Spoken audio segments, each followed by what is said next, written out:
already had been thinking about it, but I was like, all right, so now I need to create what I'm looking for because I can't find it.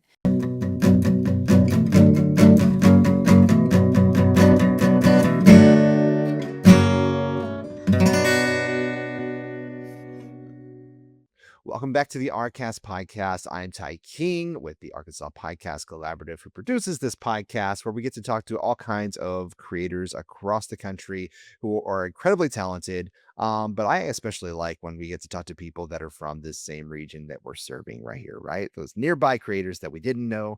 And this particular guest that I have today, I had to go all the way to Chicago to meet her. So Charlotte, I'll let you go ahead and introduce yourself. Hi, I'm Charlotte. I live in Northwest Arkansas at the moment, and I am the creator of the Cancer Caregiver Podcast. And its focus is to help cancer caregivers find ways to care for themselves and prioritize their own cares, but in 15-minute or less in 15 or minute or less episodes. So thanks for having me here, Ty. Hey, no problem. Thank you for being willing to talk and for what you do. I mean, your podcast, obviously, we always ask people, it's like, what is those 4 questions, what is your podcast name? What is it about? Who's it for? And why should they listen? And I think you answer all of those with just the title of your podcast. And so Yeah. it's fantastic. Yeah. Serves a big purpose. So you say you're living in Northwest Arkansas right now. What does Yeah. that mean? I actually just moved here just about a year ago from Chicago. And so my husband and I and my daughter have moved to a lot of different places. And so now this is where we call home. That's right. You were a local to Chicago. I was. There, yeah. It's my first time, but you were like, "This is home. I'm just moved back." And I was so surprised, and I haven't been able to stop thinking about. Like, I've been to several, cities in the country that Mhm. I used to consider, because I grew up in like a little small town in Arkansas, and so like I consider those to be like, oh, that's the big city, you know. Went to LA, and that was an experience. I really don't care if I ever go back to LA. Mm. DC was interesting, and I appreciated all the history, Mhm. especially when I started walking down Georgetown and walked away from Oh, all yeah. the touristy stuff. That was fun, but Chicago is just stuck with me where it's like I could come back and visit this place over and over again and never run out of things to do. Oh, for sure. Yeah. For sure. Yeah. And at the same places at different times of the year. And it's completely different. So yeah. Good to hear, because I plan on going back. So. Yeah, good. Just don't go in the spring again when it's raining. Give yourself a different experience. Right. So what's your overview of like what's been like to move to Arkansas from a place like Chicago? Yeah, it's always a big change to move from a big city to what I consider a small town. I know a lot of people that like grew up here see it differently. Like it's too big and there's too many people and there's too much traffic. And so it's always funny to hear people from here speak about this area because in you learn everything's about perspective, right? And so I chuckle about it, but also I'm like, oh, you're really feeling the traffic. Where in Chicago, it's like I didn't even drive because you could get places further by not being in a car. Right. But there's a lot of good things about Arkansas, and especially Northwest Arkansas. I haven't traveled the state much except for this small corner for now. And just especially this time of the year in the spring, it's beautiful. The weather is really good. I don't like the tornadoes and the heavy storms. Like The pollen. the pollen. Like I should just write the Cancer Caregiver in my car because it would be free advertising. Because as much as I wash my car, it's just the next day it's just covered.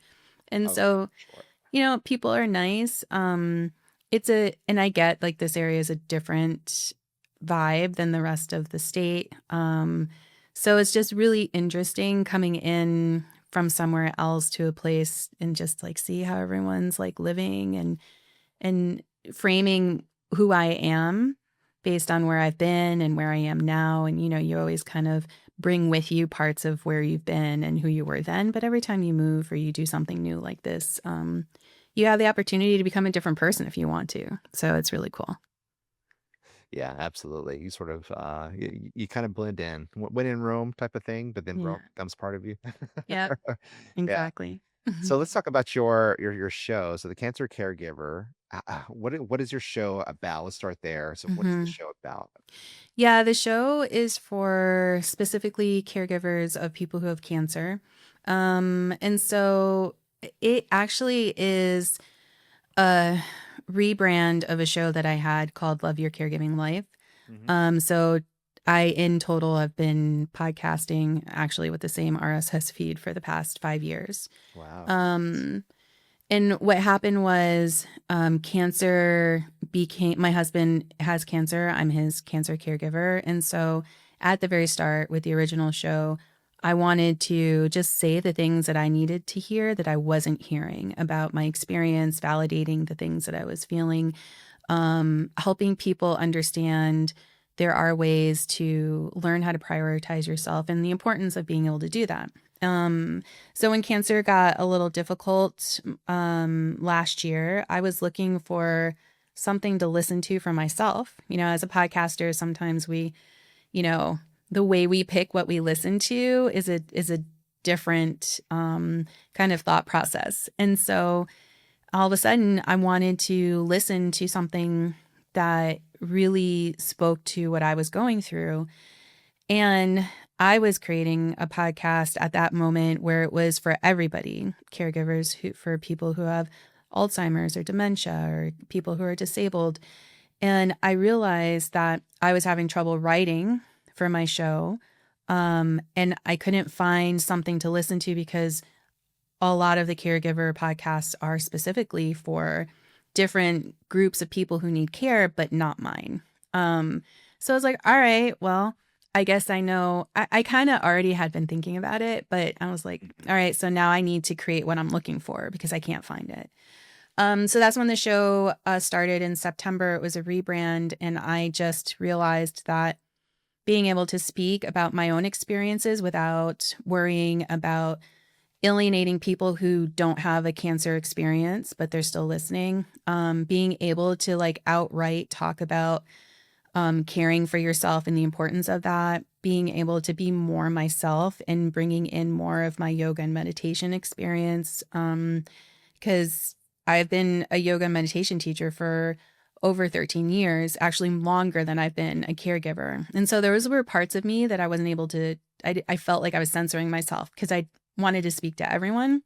And then I realized everyone was speaking to everyone and I needed someone to speak to me. And so I figured, well, I'm going to make that show that I want and that I need. Um, because if I need it, then there's other people out there that are still looking for something like that.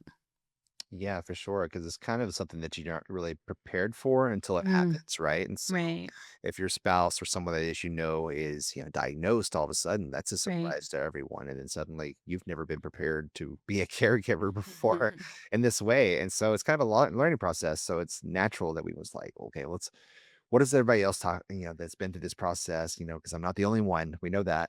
Hmm. Um, how can I learn best from them? And so that's incredible that you were seeking that out and then ended up creating your own show to help other Yeah, people that follow behind you in that same process. yeah, yeah.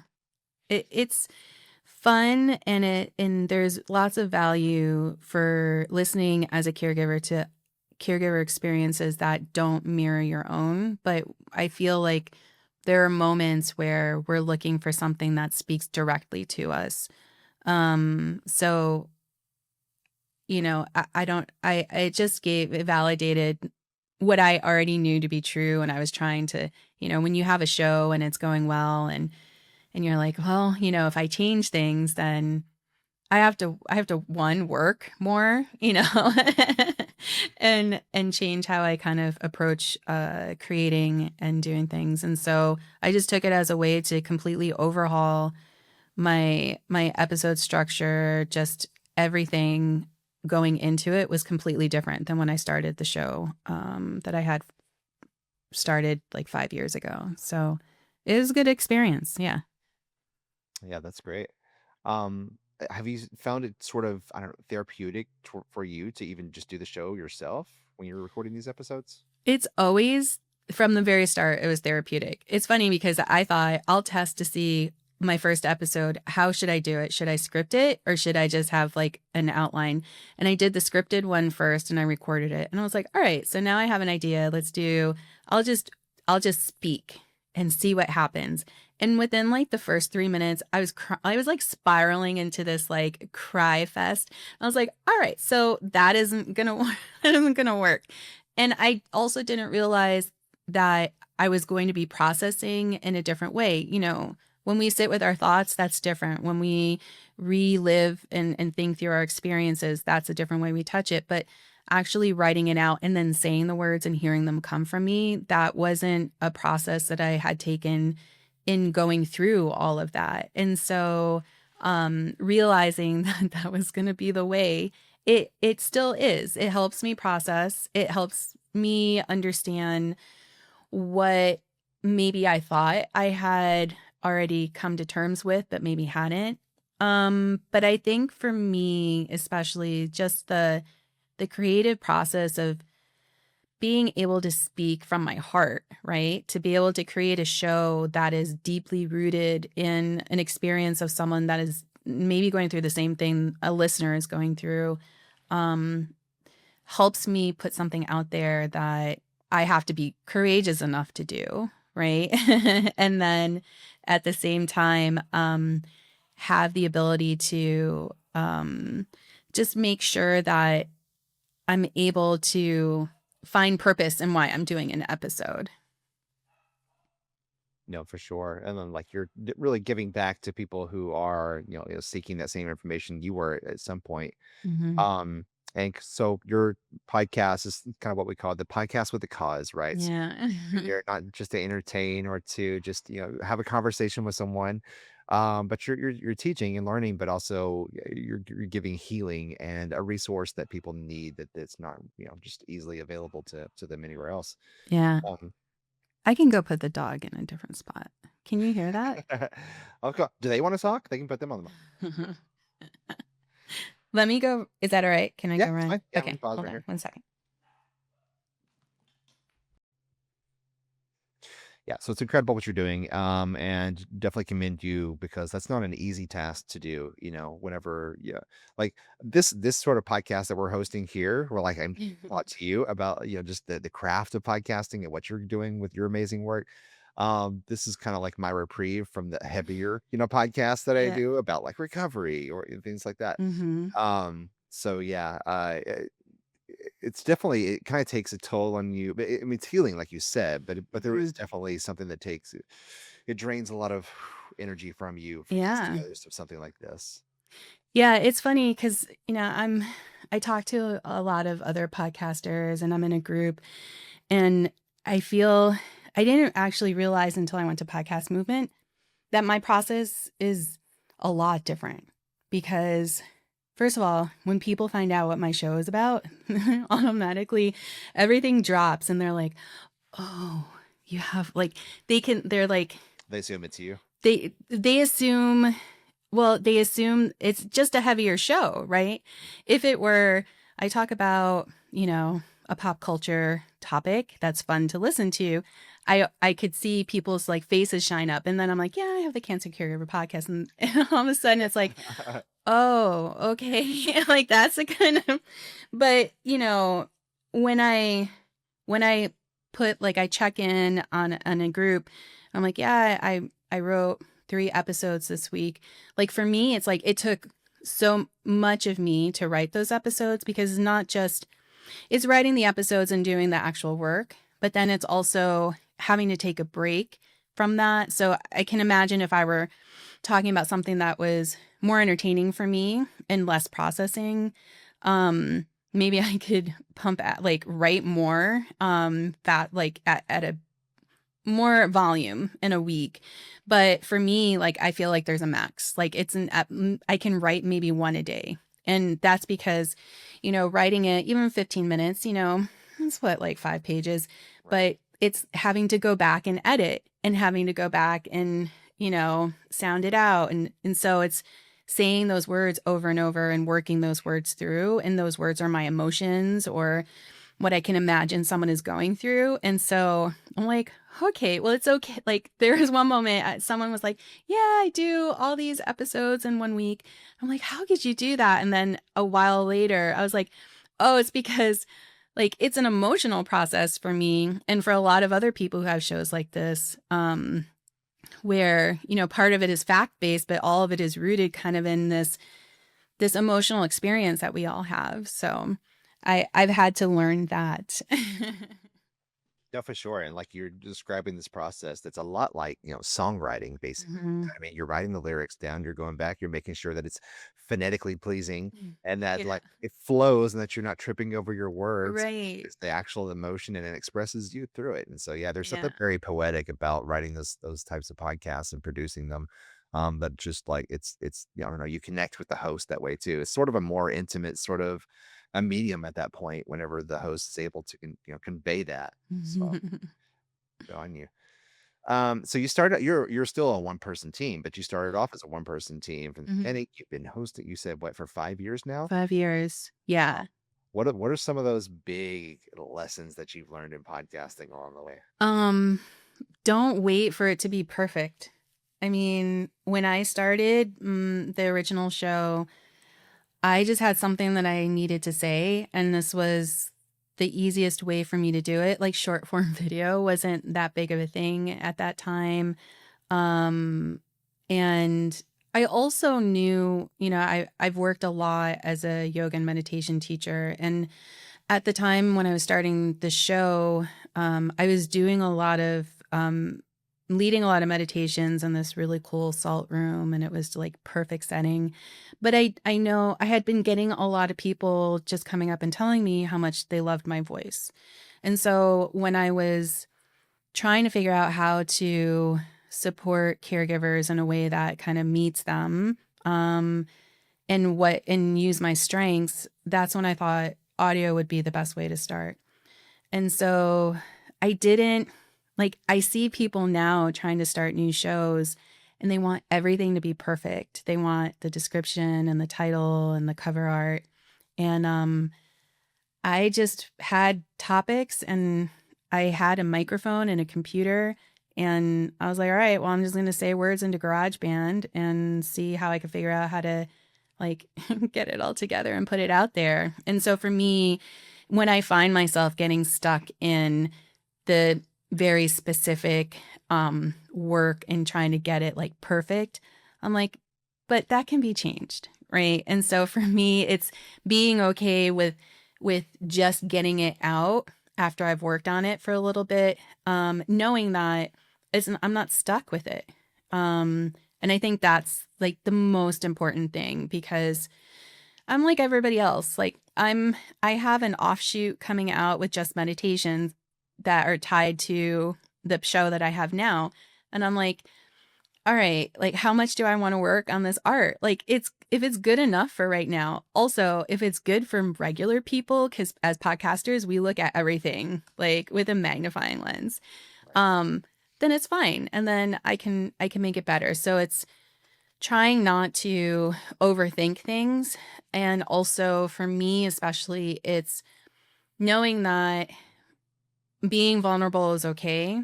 Because I think that's what the issue a lot of us have just as a society. Like we're trying to act like we have it all together and everything's perfect and we don't need any help. And so it's all right for me to show emotion in an episode. Because before I used to I would cut that out. Like if like my voice cracked, like I'm not full on crying in episodes, but if my voice cracked or I had to take like a deep breath, I would make sure to cut that out, because I was like, it wasn't for the listener and how it would affect them. It was, I don't want to hear myself do that and have that recorded. And then I realized, I'm human, just like the person listening. Like if I were talking to them in person, this is something that would happen. So it was basically getting over myself and making sure that being perfect wasn't kind of the thing that was keeping me from putting things out there. Yeah, for sure. Absolutely. Those lessons you learned along the way, be able to improvise. I think that's the greatest, skill that anybody can have, especially in podcasting, where it's just Yeah. like, okay, well, maybe it's a little bit better. Or, working with technology like yesterday. Oh my God, yesterday was such just a bad day to do anything from online, and everything I do is online. And with Yeah. technology, with my audio recorders, my computer, my programs I use. But like, it was just one of those days where nothing was working. I mean, like the toaster would have broken if I would have. I went to the ATM just to put money in the bank, and then like the little wheel was spinning, and I was like, well, this is never gonna happen. I thought it was one of those simple little tasks I can knock off. But yeah, when you run into something like that, and like the livelihood depends on being able Hmm. to, whereas you just kind of have to find a workaround. It's like, okay, Yeah. well, obviously online's not working for me. Let me use my audio recorder and just record onto a drive, and then I'll just do it There you later. go. Yeah. Um, do you have a favorite piece of equipment that you use to record with? Mm, well, I don't have a lot of I'm looking at everything. I mean, generally when I record, literally it's just I use Descript and I use my microphone. I always use Rode. Most of the time, if I'm just recording, I use the NT USB. Right now, I'm using a condenser. Um, that's really all I use. I am moving into doing things with video, so I'm always wondering what is everyone using that they like for video, because I don't want to start learning how to use something and then have to switch. But for me, it's really just the microphone, just having a good microphone. And having said that, I started out with a Blue Yeti and it was perfect for then. So I think that's what everyone started out with, right? Like that was what was you could get easily. Um, and I don't even know why I had that because I had it in the house. It wasn't like I bought it specifically for doing podcasting. But yeah, I feel like the microphone is, especially for audio shows, like for me, that is the most important. And I just want something that sounds really good. So yeah. And I've always stuck with Rode too. So I can't tell you how the other ones are. Right. Yeah. It's like, what am I using right now? I'm using a Shure. I usually the Rode Pod mics, but this is the Yeah. yeah. So you use the script to Hmm. record with or to edit?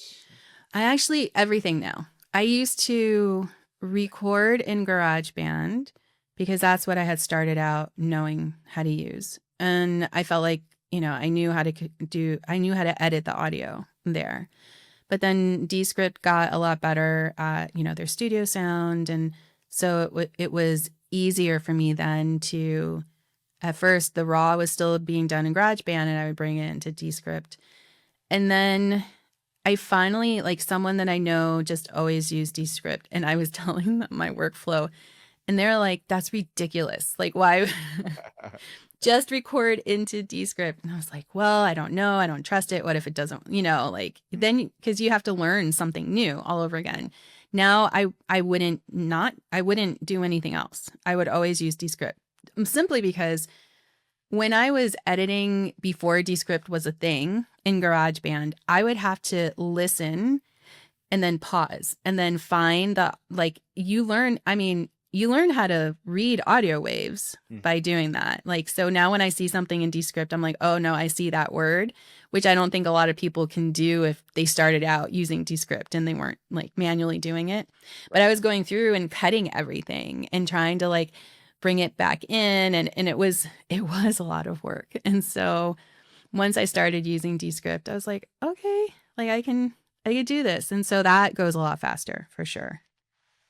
Yeah, it's always interesting to hear how everybody is, using different software to record, like we're Mhm. at Riverside right now.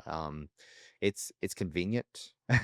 Yeah. You know what I mean? But like I used StreamYard for a while. Mhm. I tried using Descript. It just wasn't really for me at the time, but like maybe, I mean, I don't know, things constantly change. Oh, Like yeah. even walking the show floor when we were in Chicago, right? Like you have so many companies that are there. They're like, you should use our platform Right. of, A gets you B and then C happens. And it's like, okay, well, there's how do you choose when there's such Right. a huge amount of different companies that are out here, right? Well, and the thing is, you're always looking for like, if you're looking for or interested in a new program or a new way of doing something, I think we're always looking for all the bells and whistles that we might not ever use. And so, when I talk to those people, or even when I'm talking to someone and they're telling me about how they love using a program, I'm like, okay, why? Like, don't just tell me it's awesome. Tell me why. And XYZ is what I actually do. So if ABC doesn't help me with that, then it doesn't matter. Why would I learn something new? Um, I do know Descript, like I've had a couple of conversations with people that are using the new video capabilities and they actually use Riverside to record and they bring it into Descript. And I'm like, okay, cool. So finally they've like gotten a good system set up with that program. So as I start like dipping my toe into doing video podcast at the same time, I'm like, all right, so I can learn how to use it. I kind of know the program already. Because, you know, the other thing you have to think about is it guaranteed that you're going to have that app to use? Because Right. for video right now, I use CapCut and we all know like that can disappear at any time. And so I'm like, well, I need something that like if I'm running a business, this is the thing. Like you're not going to make business decisions based on something that you don't have a guarantee you're going to be able to use all the time. So I might have to figure it out. I didn't even think about that. So CapCut, because it's owned by ByteDance. Yeah. And okay, so that will go away with TikTok. When TikTok was turned off, I couldn't use CapCut. Wow. Okay. Yeah. I didn't even think about that. That's wild. I know yesterday, I think it was Meta released their version of CapCut Oh yeah. for Instagram. I haven't tried it yet. I had it pre-downloaded, but I haven't tried it yet. Yeah. Yeah. Yeah. I mean, there's always something new. Absolutely. So I wanted to ask you about, being at Podcast Movement, getting in the perspective of somebody else, that was there as well. Were there any big shockers, anything that you learned there, any big lessons that you learned while you were there? I mean, First of all, was this your first one? it was my first one, and it was my first podcasting conference. I've been to Okay. like a whole bunch of yoga conferences and cancer conferences, and so I wanted this year to be when I kind of like lean in and really decide, is this something that I'm going to continue doing? And it was really good for me because I think, sometimes you have to see yourself as part of a bigger thing that you're already a part of but don't realize. And if I'm here in my desk or someone's in a closet like recording things, like we don't know that we're part of like this bigger community of people. Right. And it's not just, big shows. Because I feel like sometimes I'll talk to smaller people who have smaller shows and they're like, oh, well, Podcast Movement, that's for people who have like teams and stuff. And I'm like, no, it's not. So I feel like that feeds into kind of that imposter syndrome that especially like when we're still trying to figure ourselves out or don't understand how important our shows can be to a person, that we limit what we do and where we go. So me going to Podcast Movement was really good at kind of solidifying in me, yeah, this is important. This is what I do. And then I'm also, part of like this bigger culture of creating something for somebody that we love doing, right? The thing that I found interesting was how upset people were about video. You know, it's been years. Like all of us are addicted to short form video. I don't know. I get it. They're purists. A lot of people started their shows like, back in like, the early 2000s when audio was like they wanted to stay audio. I get it. But me coming in kind of as an outsider, in a way, because this was my first one and I'm not an industry professional as a lot of these people were, like I was really interested in all these conversations. And what I was seeing was some people are going to embrace change and others aren't. And it's almost like, I don't, you're a lot younger than I am, Ty, but it's like you bought a beta and everyone's using VHS. And so there, when video recorder like players came out, it was beta and it was VHS and already that was new. And then some people bought beta machines and then the industry switched to just VHS. So if you had a beta machine, it was like, okay, good luck. And I feel like it's like we always have these things happening that we can either kind of figure out how we can fit it in or actively be able to say, that's not my thing. Like there's nothing wrong with just having an audio only podcast, but also know why you're saying. Don't say it just because you you Yeah. don't understand or you don't want to learn. Right. Just be Exactly. like, video, I get it. Video is awesome.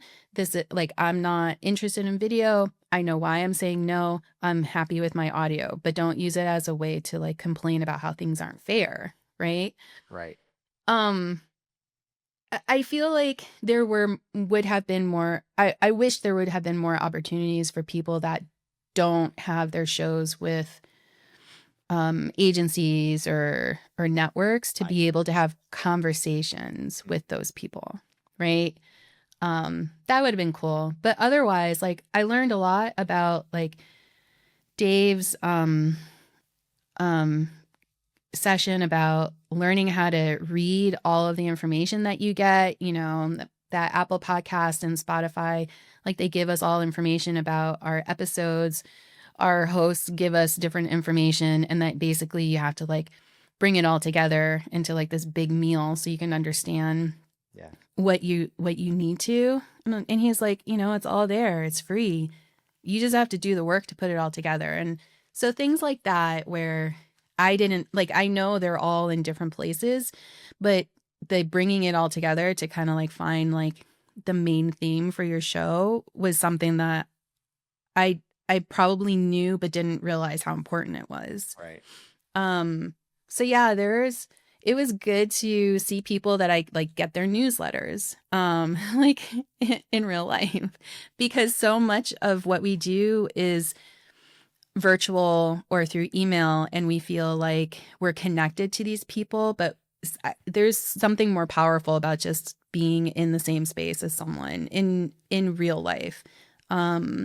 Because it doesn't translate any other way. So it was really cool. I'm looking forward to August to go to Dallas for the big one. Awesome. You're going to the big one I too? am. Great. Yeah. Yeah. We'll be there as well. Those are always more, so like what you experienced was kind of the same thing I did, where it's like I went to an Evolutions first, hmm which was more like, I don't know, it's more for like the industry side of Yeah. people. And so like, but like podcast movement, just the original, like what we're going to hmm be going to in Dallas, that's more like way larger. And there's so much more to do. And you'll see so many more independent podcasters that are there. Um, so it's fun experiencing both sides though. Oh, for sure. Because I mean, I feel like if the big one in Dallas in August is really big, that at least I was able to have this experience with a smaller group of Oh, people for sure. Yeah. before I kind of like jump into the deep end of it all. I think you'll see people that you recognize from the other one and be like, Yeah. "Oh, I've got friends. Yeah. Yeah. This hot Texas heat will be in August, and Yeah. jeez, yeah. As long as there's air conditioning, I think we'll be okay. Well, I would sure hope so. Yeah, and there's a river nearby. If nothing else, you can just drive dock right there. Um, yeah, going back to what you were talking about with the video podcast, that's one of my one of my complaints. But it's so interesting to look at. Like I tell people all the time, like one of the best classes I ever took in my life was social psychology.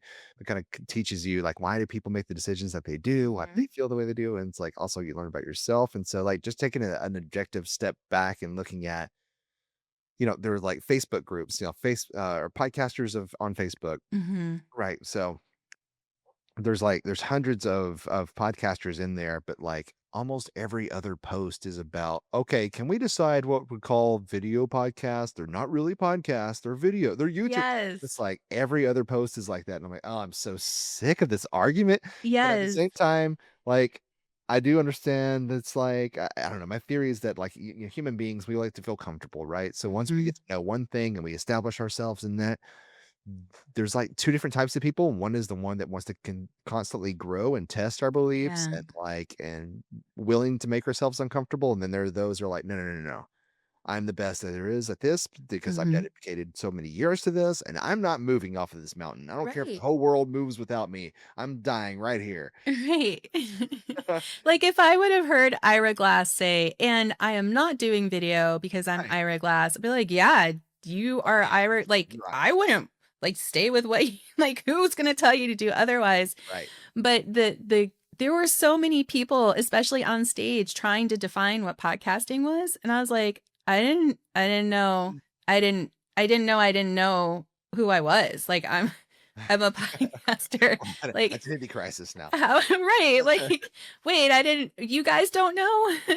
Like, you should know. You guys are the guys that should know. And now everyone's talking about we need to define who we are. And I'm like, I felt like we were podcasters because we were a Right. podcast movement. Where is the disconnect? And then I thought when I was coming home on the plane, I was like, nobody cares.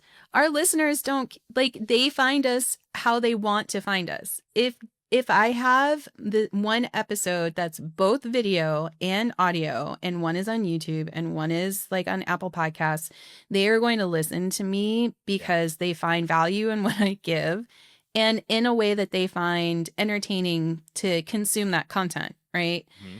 I think the problem is that if you want to reach more people who maybe are going to be more attracted to you by watching you on video, then you're excluding that demographic from the people that you can have as an audience.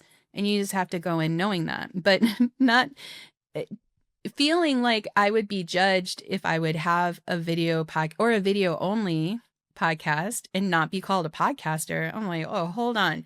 Like, why are why are we creating groups within a group and then saying people are not enough? Yeah. Or I'm like, shouldn't this be like the year where we all band together and just like giving a message and not caring? So, Putting yourselves into factions of right. practice. Yeah. Yeah. Are you in this tribe? Yeah, but what kind of podcaster are you? Yeah. Thinking about Do you have an RSS feed? No? Well, you don't count. right, right. I don't know if you saw, but like Sounds Profitable, I think it was last week, they put out one of their newsletters, and it was talking about how they did this study with people that listen to the Travis Kelsey podcast. I can't remember Oh, what it's okay. called, but like I'm not a sports person, but I got Hmm.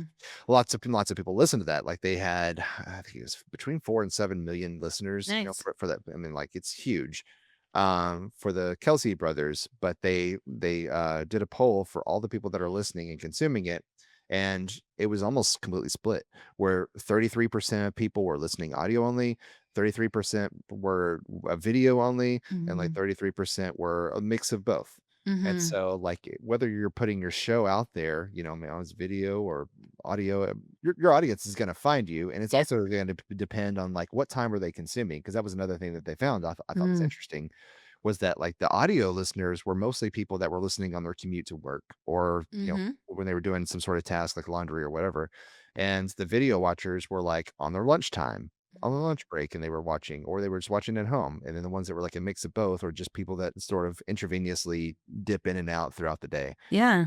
So like you're definitely going to find your audience, because those are three different sections of people that you could be collecting as your listeners. Right.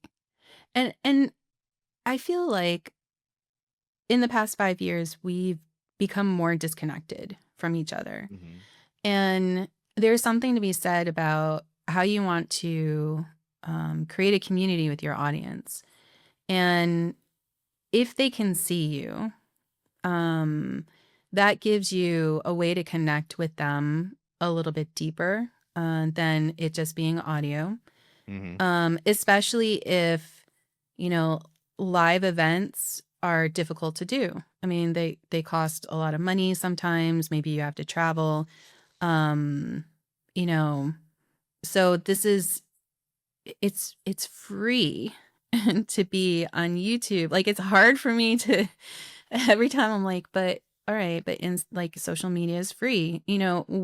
10 years ago, people would have had to pay to like have ads um because that's the only way you could let someone know that you existed, because we didn't have, Instagram or Facebook or anything like Right. that. Like we have all these tools now um that maybe some people at a specific age, they don't know any different, right? And so then if that's always been there, then it's a point for them to complain about. But back in the day when it was just newspapers and magazines and TV, like network TV, like you didn't have, like if you didn't have access to anything like that. And so now we have this freedom to show up in any way we want. Um, and put a face to a voice. When I have listener calls, I always do them over Zoom. And almost always the reaction I get from the person as soon as they like join the Zoom room is, one, oh, your voice actually sounds like that.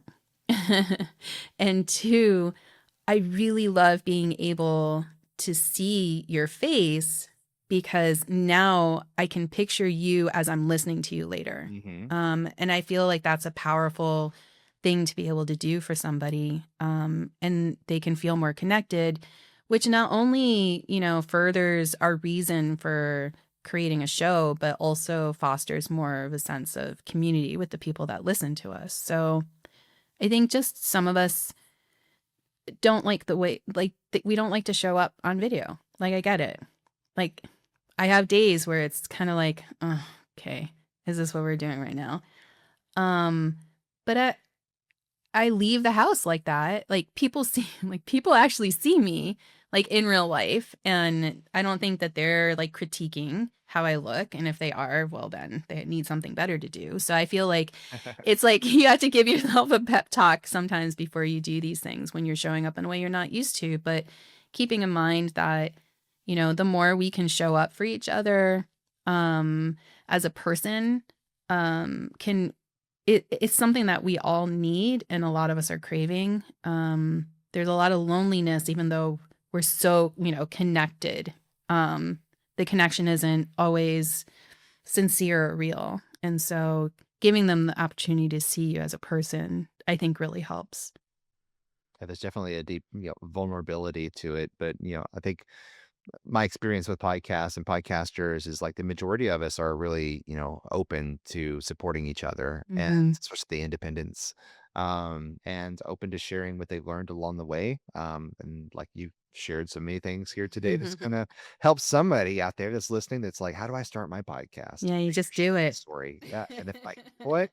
She's made something great, awesome. And I'm gonna go subscribe right now. And then I'm gonna go create my show. Nice. Very cool. Well, Charlotte, is there anything else you wanted to share on this episode before we close it out? No, just thank you so much for having me on here and for everything that you do for, especially our podcasters from Arkansas. It was actually a surprise when I moved here, that there is actually a big group of us here Yeah, and that you have events and things like that. So that's really good. So thank you a for lot that. of lot of undiscovered talent here. Yeah. I always tell people, it's like, yeah, we're known for diamonds, but we got those diamonds of creatives and personalities you can go dig for. So, Exactly. yeah. Awesome. Well, if you are consuming this podcast on YouTube as a video form, you can find us on every podcast platform of your choice. And if you're listening as an audio, you can obviously come see Charlotte's face on YouTube by searching for ARKAST. And we have, a couple of housekeeping things. We have the tickets for ARKAST are up now. So our annual podcast festival, we've got a 3-day event in Central Arkansas in Little Rock, that is in September of this year. I can't remember the exact date, so I always have to like go through the Rolodex of dates in my mind. And then in November, we have the Northwest Arkansas event, or the big ARKAST. But that night, we have the ARKAST Awards, where we give out the celebrations of all the podcasters in the flyover states that have been awarded and won, community nominated, community voted awards. And if you are a podcaster or a podcaster that would be eligible for an award, you think that they should be deserving of some sort of accolades on that night, then you can head over to our website at arkansaspodcasters.org and put in that nomination, and then votes will open up soon in the next couple of months. And so, one other thing, you can also catch me at PopCon Creator Summit in Indianapolis, Indiana in June, where I'll be talking about how to brand your podcast and how to market your podcast on stage. And so I'm excited because I'm a lifelong nerd and comic book reader. So like you're sending me to a Comic-Con and I'm going to be getting to speak too. That's great. So anyways, besides the point, you can catch up on all of our events and all the things that we have going on by going to arkansaspodcasters.org. You can find links to all of our social media. And until next time, Charlotte, thank you so much for being a guest today and for sharing your wisdom and for doing the podcast that you do with such a great cause that you're helping other people. Thank you. I appreciate it.